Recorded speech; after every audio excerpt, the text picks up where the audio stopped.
Welcome back to my channel, Celebes. Please share and subscribe and press the bell icon for new updates. Why Redd Foxx didn't go to Nancy Kulp's funeral. Redd Foxx was born John Elroy Sanford on December 9, 1922 in St. Louis, Missouri. Growing up in a poor family, Foxx faced mean treatment because of his race and money problems in early 1900s America. These hard times would later help shape his funny jokes and make his acting feel real. Foxx's comedy was brave, honest, and new for his time. He became famous in the 1950s and 1960s as a nightclub performer known for his wild, dirty, and very honest humor. He told his jokes with amazing charm and perfect timing. Unlike many comedians back then, Foxx wasn't scared to talk about things people didn't usually discuss, like race problems and everyday struggles that African Americans faced. He told these stories with raw honesty and humor. His comedy records, especially the famous album Laugh of the Party, sold really well and made him a comedy legend. His style came before the stand-up comedy we see today. He influenced many comedians, including Richard Pryor, Eddie Murphy, and Chris Rock.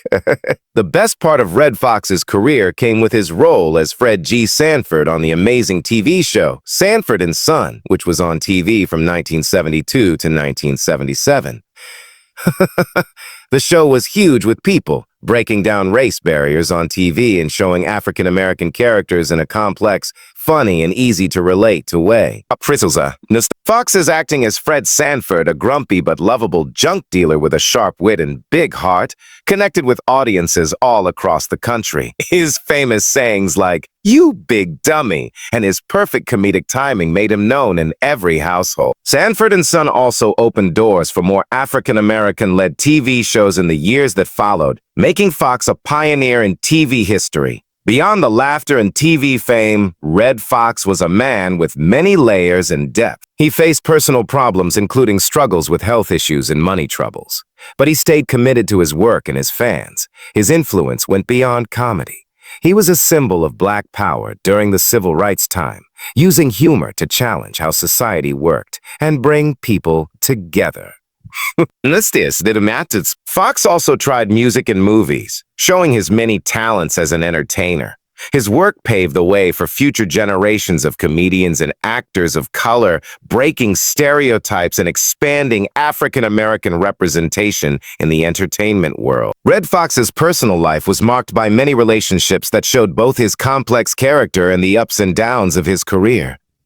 He was married 4 times, each marriage carrying its own unique story and importance in his life journey. His first marriage was to Evelyn Killebrew in 1948 during the early part of his career. This time was challenging for Foxx as he was still finding his place in the entertainment world, dealing with the harsh realities of show business while balancing personal commitments. The marriage to Evelyn Killebrew lasted only a few years, ending in divorce by 1951. While details about this first marriage are pretty limited, it is known that this early experience in marriage was short and likely influenced by the pressures of a growing career and the hardships of post-war America. A time when many young couples faced problems. The reasons for the end of this marriage stayed mostly private, but it was an important early chapter that perhaps helped shape Foxx's approach to relationships going forward. On July 5, 1956, Foxx entered into his second marriage with Betty Jean Harris, a showgirl and dancer who was also professionally connected to LaWanda Page, another entertainer, who would later become famous as Aunt Esther on Sanford and Son. Their relationship grew within the exciting nightlife scene as they met, while appearing on the same nightclub bill. This shared connection to show business created a strong bond, but the marriage would take a more traditional turn when Harris agreed to give up her career in show business to become a full-time housewife, a decision that showed both the era's social expectations and their personal agreement. This marriage was notable not only for how long it lasted, but for the way Betty Jean became deeply involved in Foxx's life beyond the personal. She took on the role of managing his business affairs, including Redd Foxx Enterprises, which included a chain of record stores in Los Angeles. Her business smarts helped Foxx deal with the complex money aspects of his growing career. Importantly, Foxx also adopted Harris's daughter, Debraca, who was 9 years old at the time, and she took on the Foxx last name, becoming part of his family. This act of adoption showed Foxx's commitment to family despite the demanding nature of his career. However, their marriage was not without struggles. After 18 years together, the relationship got worse, mainly because of Foxx's cheating. The couple separated in 1974, and Foxx filed for divorce on the grounds of not getting along. The divorce proceedings were notably mean and fighting. Foxx got a restraining order to prevent Harris from removing or hiding property from their home in Las Vegas. Additionally, she was required to return $110,000 that had been taken from their joint bank accounts.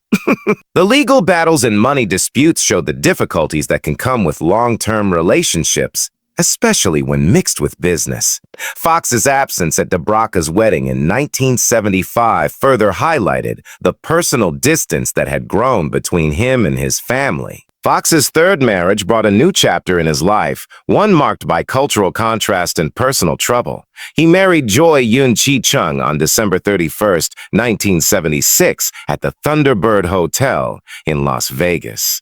Joy was much younger than Foxx, about 20 years younger, and their meeting was typical of Foxx's charming presence. He met her while she was working as a cocktail waitress at the Las Vegas Hilton, shortly after she had arrived in the United States from Korea, Seoul. This relationship seemed to be a fresh start for Foxx, yet it soon became filled with difficulties. After a few years, Foxx filed for divorce in October 1979. Joy responded with her own suit, charging Foxx with cruelty, showing a marriage that was emotionally hard and troubled. During the public divorce proceedings, Foxx honestly told Jet magazine, "I've been married 3 times and I'm out." He expressed a tired view on marriage, emphasizing his preference for having children over going through costly divorces. He pointed out that the money lost in divorce settlements would be better invested in children rather than handed to an ex-spouse. Their divorce was finalized in 1981, with Foxx paying a big $300,000 settlement, a figure that showed the financial consequences of their split and marked another difficult chapter in his personal life.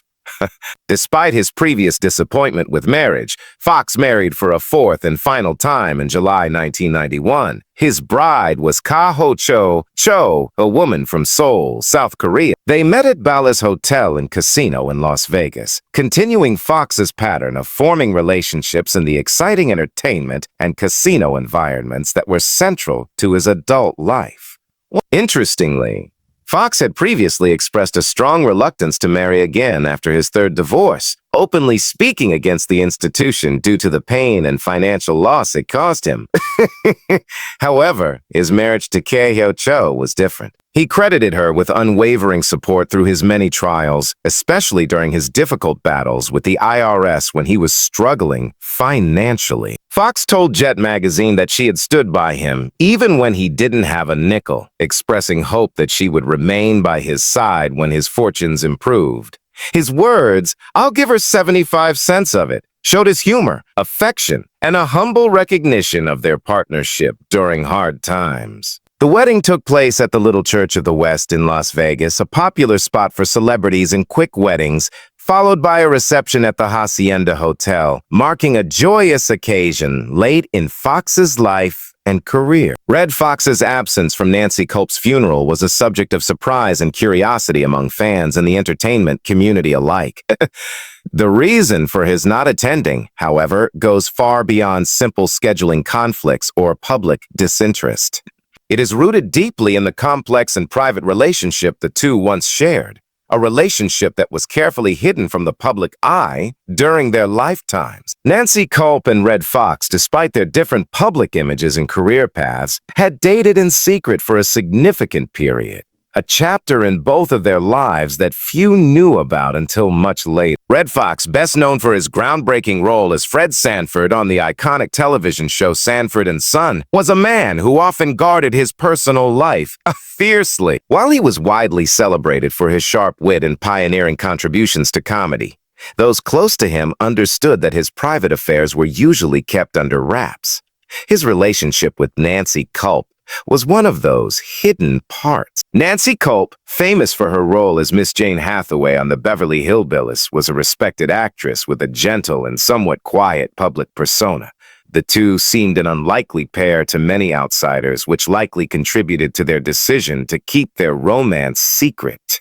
The reasons for their secrecy were many. During the height of their careers in the 1960s and 1970s, Hollywood was a place where public image was carefully managed, and interracial or unusual relationships were often kept out of the spotlight to avoid potential backlash or damage to careers. Redd Foxx, as an African-American comedian breaking racial barriers, had to navigate a world that was not always accepting or understanding. Nancy Kulp, coming from a different background and playing a more proper and nice image on screen, might have found the public exposure of their relationship challenging for her own career and personal privacy. Together, they made a conscious choice to protect their bond by keeping it hidden. This secret romance, however, left an emotional mark on both of them. Despite the love and connection they shared, the pressures of the entertainment industry, combined with personal circumstances, eventually led them to go their separate ways. When Nancy Kulp passed away, Redd Foxx's absence at her funeral raised questions and guessing. Some assumed it was due to their estrangement or the passage of time. Others thought perhaps it was out of respect for her family's wishes or simply because of logistical issues. But the real underlying reason was much more personal and touching. Attending the funeral would have meant publicly acknowledging their past relationship, a chapter he might have wanted to keep private out of respect for Nancy's memory and her family's privacy. Additionally, Redd Foxx himself was facing health and personal challenges towards the later years of his life, which could have made attending difficult physically and emotionally. The grief of losing someone with whom he once shared such an intimate bond, coupled with the desire to honor that bond quietly, likely influenced his decision not to appear. Redd Foxx's absence from Nancy Kulp's funeral was not a sign of disrespect or neglect, but rather a reflection of the complicated and secretive nature of their past relationship. Their love, kept hidden for decades, remained a private part of their lives, one that Redd Foxx chose to honor quietly away from the public eye when the time came to say goodbye. On the morning of October 11th, 1991, Redd Foxx was on the set of The Royal Family, a sitcom he was starring in during the later years of his career. The day was marked by routine rehearsals and preparations for shooting. But what seemed like an ordinary break in filming would soon become tragic. During a pause in production, Foxx was having a casual conversation with Della Reese, his co-star, and a reporter from Entertainment Tonight. This moment of fun was typical of Foxx's easygoing nature and his comfort in the company of friends and colleagues. The fact that Foxx was able to chat and joke in between work showed his professionalism and dedication, even on a day when he was battling serious health challenges beneath the surface. Interestingly, the particular scene scheduled for filming that day was not ready yet. So Foxx had no lines to say. This meant that he was not directly involved in the scene's dialogue, but was present on set to fulfill his role nonetheless. Despite having no speaking part, Foxx was asked to be in the scene, a decision influenced by one of the producers. According to Della Reese, this producer had a fighting relationship with Foxx, reportedly arguing with him about how Foxx could teach him comedic timing and delivery, highlighting Foxx's immense talent and experience as a comedian. This producer's insistence on Foxx being physically present on set despite the actor's lack of lines shows the respect and value placed on Foxx's presence as an important part of the show's dynamic, even in the background. During the actual filming, Foxx performed a simple scripted action, walking across the back of a chair. However, he was visibly upset and angry at this point, likely due to the producer's earlier fight or possibly underlying health issues that were unknown to those around him. After completing this brief, almost symbolic action, Foxx suddenly collapsed to the floor. Initially, no one on set recognized how serious the situation was. Foxx was famous for his portrayal of Fred Sanford in Sanford and Son, a character famous for his exaggerated fake heart attacks and comedic falls. His expertise in pratfalls and physical comedy was so convincing that his sudden collapse was initially mistaken for part of the act or a joke. showing how deeply his comedy persona was ingrained in those around him. When Foxx did not get up immediately, Della Race instinctively went to his side and heard him quietly say the words, "Get my wife twice?" This plea was a clear sign that Foxx himself realized how serious his condition was, breaking through the confusion and disbelief on set. Reese's quick response in calling for paramedics showed her concern and the seriousness of the situation. The irony of the moment that Foxx's real medical emergency was initially confused with his comedic performance was noted by many, including entertainment journalist Joshua Rich, who remarked on how touching and tragic it was that an actor known for faking heart attacks actually suffered a fatal one on set. Among those who mourned Foxx's passing was Eddie Murphy, who served as a producer on The Royal Family. Murphy publicly praised Foxx, calling him the most naturally funny person he had ever known.